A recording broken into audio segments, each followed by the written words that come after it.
Hi and welcome. I'm Krista Embry with ReelTime Animal Rescue. We have another great shout out today, this time from Ontario, Canada. Please welcome Mark with the Little Rescue. Hi, Mark. How are you? I'm doing all right. Outstanding. So, you have a great shout out we want to share with our viewers. Tell us about what you're doing with the Turtle Sanctuary in Ontario. Well, it's we're in our second year right now. We opened it up last year for the female sliders, which are larger and harder to find homes for. So we wanted to give them the priority space at the sanctuary. We've got about 250 turtles in there right now. They're doing great. Some of them actually uh, were there last year. So in the spring, we went out and checked on everybody, and turtles started popping up in the spring, so it's good. And this year we started working on the boys' pond, which is it was rather ambitious run, but we've been working on it, and it'll be finished next year. But you know, just with delays and things, it life happens. But we've been working hard all year on it. Tell us about the red-eared sliders because I know I had one as a kid, and so many people probably have had one in an aquarium. We don't know what they are, and then what actually happens and how big they can actually grow if you don't know what you're doing. Well, yeah, especially the red ear sliders. They are native to basically the Mississippi Basin, all the way from Ohio down to Louisiana in the States. For us up here now, they are actually an invasive species, so it's an extra layer of problem we have. And once they are here as pets, we can't return them to the States. So they have to go somewhere, and that's why we built this sanctuary. We purchased the land, I think, in 2020, and been working hard there ever since, getting the sanctuary up and going, just to give them a place to go. So we take them in. We are in the Greater Toronto area of Ontario, which is the most populous area of Canada. And we've had a standing waiting list for space at the shelter probably 12 years now. And we never have had the capacity to take in all the turtles that needed help. Isn't that unbelievable? I mean, most people, what do they get them as a pet? And then they outgrow their aquarium because when you get them, they're very small. They're maybe Yeah, what the size of all a the half sides. dollar. Yeah, Yeah. just a half dollar. And I think I've seen them in aquariums just kind of floating around, but they grow to be how big? Well, the female red ear sliders get to about a foot. Wow. So, and the rule of thumb for turtles, anyways, is 10 gallons per inch of turtle shell. So, a full size female should be in a 120-gallon tank, and that's pretty impossible for a lot of people.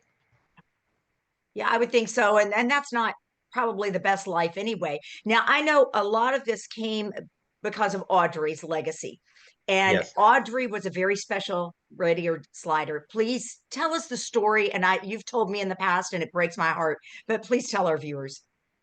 Okay, Audrey came to us from Animal Services years and years ago. She has since passed on, but she lived her entire life, 20 plus years, in a bucket. Lived in a bucket, couldn't swim around, was never fed properly, and this was just due to just sheer, just not knowing how to care for a turtle properly. The owner had passed away, and it was the next of kin that brought Audrey to Animal Services, and they're like, well, we'll see if Mark wants her. And like at the time, I needed another turtle like a hole in the head. But once I saw pictures of her, the fact that she was so deformed because of malnourishment, is a problem called metabolic bone disease, which is basically scurvy for reptiles, Oh, and just not ever being able to swim in anything more than the size of those pail buckets that you would get. She was very deformed. She almost looked like I would call her like a lemon juicer, where her shell was caved upwards almost. But she's lived with us for about 5 years, almost to the day, and she passed away it was about maybe 7 years ago, but just the inspiration that we got from her. She put us on the map, really, when it comes to animal abuse and taking care of turtles properly. But her legacy really is to give others of her kind a place to go and live out a life naturally in these huge, huge, huge ponds that we have. And I just think that's such a beautiful thing. And for her to be able to live out her life with you guys in love and care, and even though it was only 5 years, it was the best 5 years ever. So Oh yeah, how many turtles do you have at Audrey's Legacy right now? about 250 are there now. So we only have girls in there. The boys, obviously, we're not going to put anybody in the pond until it's fenced off. As I said, they are invasive, so we have to do wildlife fencing around the ponds to keep them from getting out into the wild. Um, and we take care of the property. We maintain it. You know, there is wildlife there. I've got even bears on camera. Lots of deer. That nobody bothers the turtles, but it's just it's a sanctuary basically for all animals. Outstanding. Now, when you put the fence in, that has to be a project in itself because turtles kind of buried, they can burrow under fence lines. Isn't that correct? Yeah, the well, it's wildlife exclusion fencing, but we're using Oh, it as an inclusion yeah. system. Once I build the road around the boys' pond, and we did the same thing for the girls' pond, you actually have to dig it down about 6 inches, and then it goes in. It the first one I think was about 1,200 feet of wildlife fencing that we put in. The boys' pond will probably be around 900 feet once it's done. So it's quite a lot of work to get that done. That's why I wanted you to bring that up because this is all about a fundraiser and how we can help you out and how viewers, as they learn more about what you're doing, they want to be a part of this. So basically, anybody can give a donation to help with this funding because this is a huge project. But what a difference you're making. Yeah, oh yeah, definitely, and we want to have it. Our ultimate goal is to for the shelter, anyways, to be an open admission. So when somebody contacts us, we can take in their turtles as quickly as that day. Because the more people wait, they're just gonna go down to a stream and put their turtle there, and then you have another red-eared slider that's invasive in Canada that shouldn't be where it is, may not be in the proper environment, could produce disease to our native species, and it fights for resources with our native species. So we don't want that to happen. We have viewers all over the world. So here's what I want to say. If you would like to help donate to Audrey's Legacy and help Mark with the Little Rescue continue what they're doing, please go to the link in this video, make a donation. 100% of all proceeds go directly to Little Rescue. And every donation makes a difference. It saves lives. It helps with what they're doing in establishing this beautiful sanctuary for reptiles and for these red-eared sliders. What other reptiles do you have there at the sanctuary? Oh boy, they come and go all the time. We've got bearded dragons. We've got blue-tongued skinks. I've got a rather large iguana right now. We do take in a lot of snakes too. So mainly, the more common ones, the ball pythons. I do have some boa constrictors and corn snakes and stuff like that. So at the shelter, we really have to be adaptable for whatever type of animal comes in. It's not just like cats and dogs. Exactly, exactly. That's a whole different learning skill. I know nothing about that. I have feeder mice that are my pets. So I go to the pet store to get aquarium food, and it's like they always put these feeder mice on the end aisle of, and it's like, oh my God. Now I have five. Is there something wrong with a woman my age with five baby mice? Something's wrong with me, Mark. And you had told me once how animals are being, the reptiles are being fed. And I thought that was just such a great way to do it because everything does have to eat.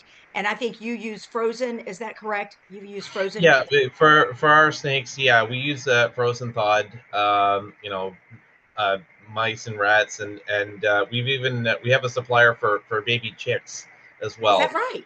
Wow. I mean, it's something different. It's a variety for the animals, kind of thing. So it's When Yeah. I know they have to have certain proteins and vitamins and things like that, that, you know, people don't understand that, but it's nature. It's what would happen in nature as well. Well, Mark, Yeah. you are absolutely phenomenal, you and your wife both. And I would hope that you would come back and visit with us, maybe do some live streams as the pond is progressing, and as you're doing different things with the boys pond as well. We'd love to see this all take place. Yeah, definitely. We're getting close to the end of the season right now up in Canada. You know, the snow flies early, so once that happens, we're going to be shutting down the sanctuary. It's because it's down a very dirt road, and it's very hard to get to, especially in the wintertime. But we do have cameras there over all year round that watches it over everything. That's awesome. Uh, That is one thing I would want to ask. They hibernate, right? Turtles hibernate. yes, they So do. what do Yeah. they do? How do they hibernate? Do they go in the, do they stay in the water? I don't know anything about turtles. Do they come up out and burrow into the ground? What do they do? No, they would stay in the pond. That's actually a good question. So the property we got is an old peat farm. So the ponds, they're about 12 to 15 feet deep.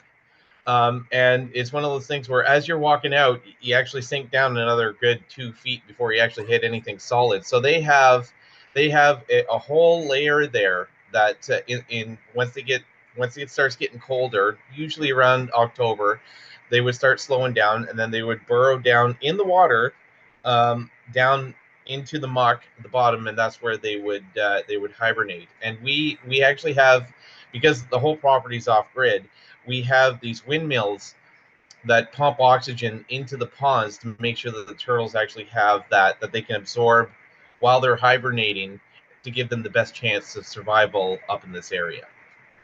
You guys have thought of everything. You're amazing. Just real quick, how did you come to love turtles and know so much about them? This is amazing information.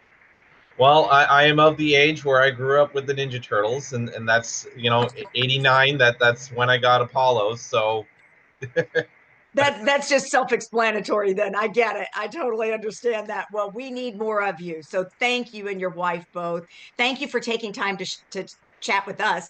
And for all of our viewers, please go to ReelTime Animal Rescue on YouTube. Hit that subscribe and notification bell. Check out Mark's live streams, and he has a whole playlist of videos.